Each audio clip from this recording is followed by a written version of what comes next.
Hi, my name is Andres Francisco. Today I'll be talking about the graph isomorphism code we implemented.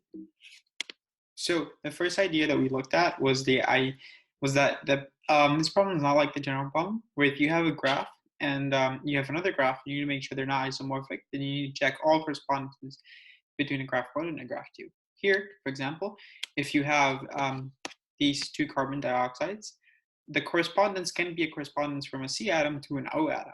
So this is already some heuristical advantage we can take in this problem. Another of the concepts that we used was this concept of weak and strong isomorphism, which I'll explain better later. It's essentially just saying if two molecules aren't weakly isomorphic, then they must not be strongly isomorphic. So it's in the weakly isomorphism code is actually a faster runtime. It's a polynomial runtime where all the strong isomorphism isn't.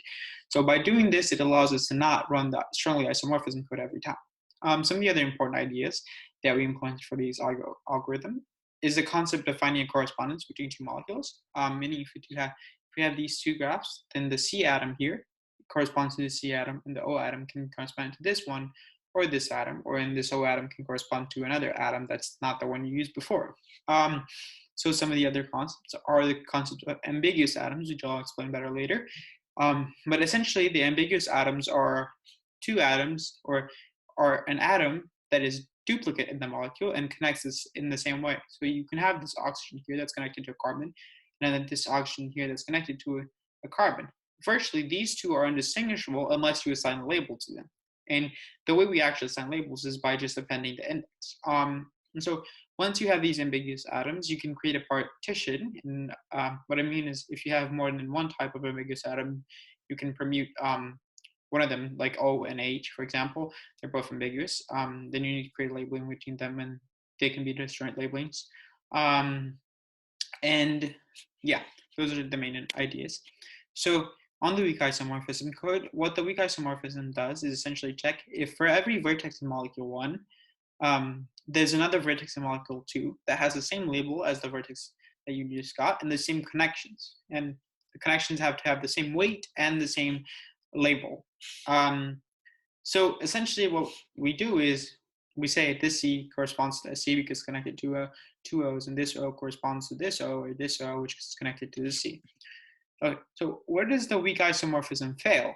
It fails, for example, in this case, where you can actually find the weakly isomorphism. For every vertex, there's another vertex that has the same connections. We can label these white nodes as Na and these black nodes as Cl. But you can actually not find the labeling, meaning you can't find a correspondence between the nodes in this one to this one. So it fails in the general case. So now onto the strong isomorphism. What we do is we essentially get the ambiguous atoms with the definition that I've stated before. And by labeling these ambiguous atoms, we remove the ambiguity of the molecule. And so we essentially say, oh, this O is an ambiguous atom, so let's label it 0 and 2. And this O is an ambiguous atom, so let's label it, well, actually, the correspondence makes us label it 0 and 2 as well. And in order to make sure that they're not generally isomorphic, we need to check the labelings, all possible labelings, while keeping one of the molecules constant. So that would result in 2 and 0 and 0 and 2. So there's two possible configurations. In the general case, where you can have multiple atoms that are ambiguous and different types of atoms that are ambiguous, what we do is we essentially create a permutation of the first ambiguous atom, which for example is an O, and we check the weakly isomorphic code. The solutions that result in a valid weakly isomorphism code, we continue creating the next permutation of ambiguous atoms on top of those solutions. And until we have a molecule that has a unique labeling that removes all the ambiguous atoms. And if we have that, and the result is that the weakly isomorphic code returns true, then they are actually isomorphic in the general case. And it means that we can stop. So for our database, we decided on using the H2 database as our database management system. Because it is written in pure Java, it is easily portable with our project, as we can just include their libraries in our repository. And with just that, we can run SQL queries through the command line. Another Java database alternative that we were looking into was the HSQL database, but we found that the time required to set up the database was much longer compared to using just H2. So we went with H2. due to ease of use. Here's our entity relationship diagram, which shows how our tables relate to each other in the database. Because we are only given the adjacency list of the molecule, we decided to create 3 tables, one for the molecules, one for the atoms, and one for the edges. The molecules table holds a unique molecule ID, its name, and the number of atoms in the molecule. The atoms table holds a unique atom ID, the MID of the molecule, and the atom name, and the vertex number of the atom.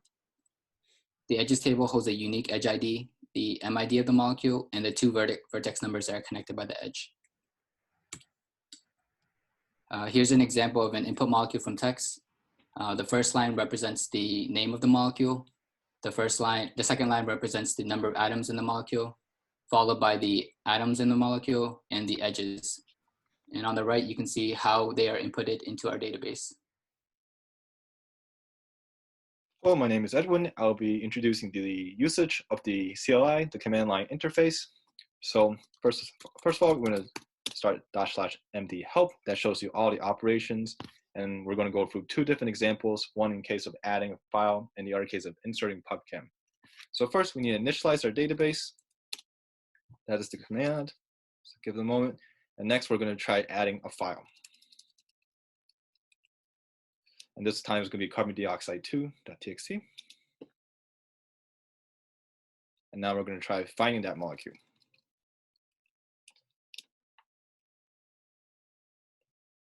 And you can see the results as well as the operation time. Next, we're going to be inserting the molecules from pubchem, which is a popular website database. That's the command. And it's going to take a while.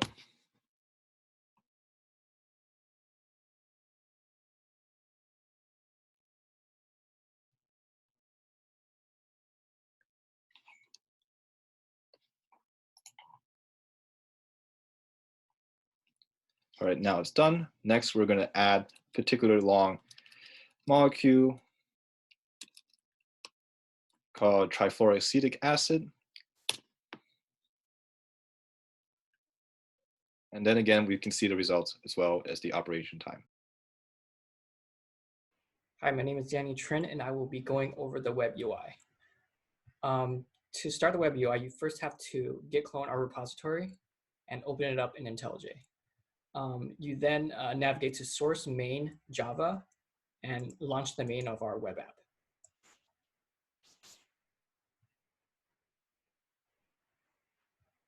So you're given a URL to our web app after running. So clicking that, we are greeted with our web interface. So there are several features on here. You can search for isomorphism by molecule name, and you can search for isomorphism by file and adding molecule by file. So there's one thing to note that we don't have to run any command line init DB functions anymore because the H2 database is shared between all the UIs that we currently have. And so as a result, our backend running right now is running off 10,000 molecules. So let's go ahead and search for isomorphism with methane. So the bonds are drawn and the atoms in the molecule as well. And in the search box, we have methane, which is isomorphic with itself, and deuteriomethane. So what happens if you enter a molecule that's not in the database? Let's say Danny. You are given molecule not found, and it says molecule not found in database, consider adding first. So let's go ahead and now try adding molecules into our database. So if you try to search for molecules or adding molecules without selecting a file, you are given the prompt, please select files first. And also we have a progress bar here to let you know if adding or searching a molecule finishes. So let's go ahead and select radium-224 dihydride. So if we search for isomorphism, we are given the result radium-228 dihydride as a molecule that's isomorphic with it. So what happens if we add the molecule and now we search for isomorphism? We are given radium-228 dihydride and radium-224, which is itself as isomorphic with it. So next, I'm going to show you guys our Java GUI that's run through our app class. So currently, the GUI has the pubchem backend that you've seen previously. And now we're going to show the results of adding and finding isomorphic molecules given text files. So first, we're going to insert fake molecules that we have created ourselves. So we're going to insert fake mol1, add that to the database, and this is the current structure of the molecule. And now we're going to try and search for this molecule as an isomorphic molecule. So we inserted fake mol2. We're going to insert. We're going to find fake mol1. So here we can.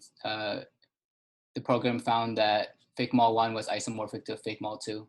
And now if I click reorganize, it's going to map the vertices from one molecule to another. So you can see carbon maps with carbon, oxygen matches with oxygen.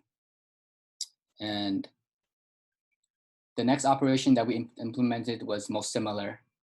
What this does was we created a distance metric that counted how many atoms and edges that need to be changed from one molecule to another. And we returned the molecule that had the smallest distance.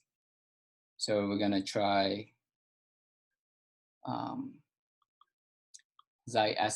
acetylene, search for it. And here, it found that acetylene was the most similar to it. And because this, the first molecule has 2 edges, whereas the second molecule only has 1 edge.